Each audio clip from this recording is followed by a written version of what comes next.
দেখেন এই সময় কেন তারা করলো, তারা আগে করতে পারতো, পরে করতে পারতো। তারা তখন বুঝতে পারছে যে তাদের মসনদ এখন থরথর করে কাঁপছে।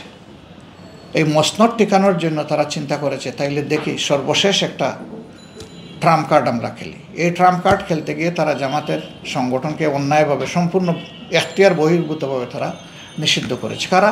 14 দলের মিটিং। 14 দল কি ঠিক করবে এই দেশে কে দল করবে আর কে করবে না, কে রাজনীতি করবে আর কে করবে না? 14 দলকে, তারা তো আমাদের মতোই দল, তাদের আদর্শ ভিন্ন থাকতে পারে, তারা তো আমাদেরকে কোনো এখতিয়ার নাই নিষিদ্ধ করার। আপনারা পত্রপত্রিকায় দেখেছেন 14 দলের মিটিংয়ে সিদ্ধান্ত হয়েছে জামাতকে নিষিদ্ধ করা, তাই বাস্তবায়ন করেছে সরকার।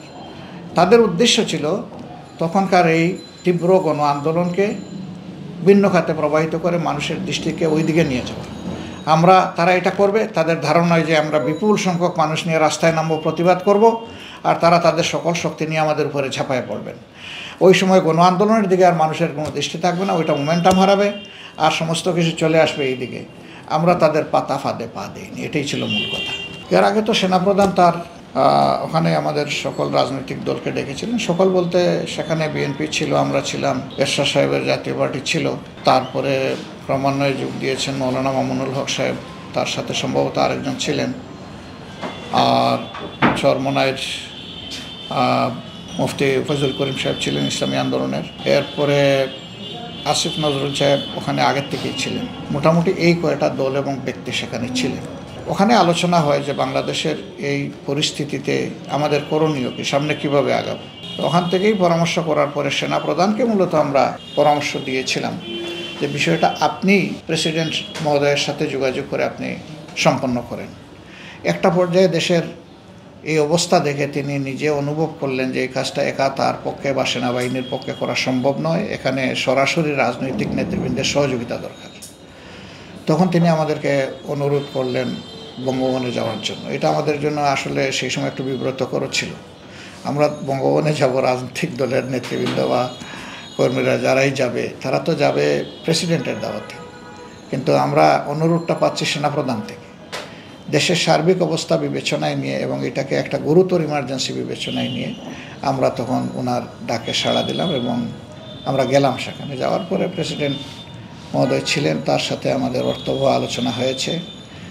জামাতে ইসলামী আপনারা যে সিদ্ধান্তগুলো দেখেছেন পরবর্তী পর্যায়ে প্রেসিডেন্ট মহোদয়ের দপ্তর থেকে যেগুলো প্রেসে দেওয়া হয়েছে, সেখানে জামাতের সক্রিয় ভূমিকা ছিল। বিশেষ করে আমরা বলেছিলাম যে 15.5 বছর এই দল এবং এই শাসকদের হাতে জনগণ শাসিত হয়নি, শোষিত হয়েছে, নির্যাতিত হয়েছে, এবং সবচেয়ে বড় নির্যাতনের শিকার দল হিসাবে বাংলাদেশ জামাত ইসলামী।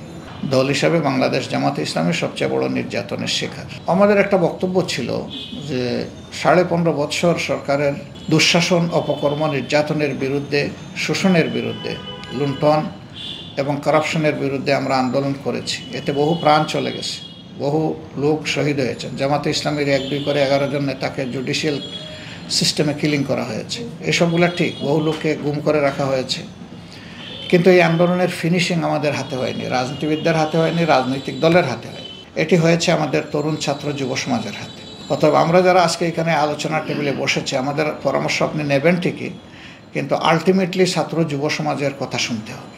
তাদের কথা না শুনলে এই পরিস্থিতি থেকে উত্তরণ হওয়া সম্ভব নয়। যে সিদ্ধান্তই আপনারা নেবেন তাদেরকে কনফিডেন্সে এনে আপনাদেরকে নিতে হবে।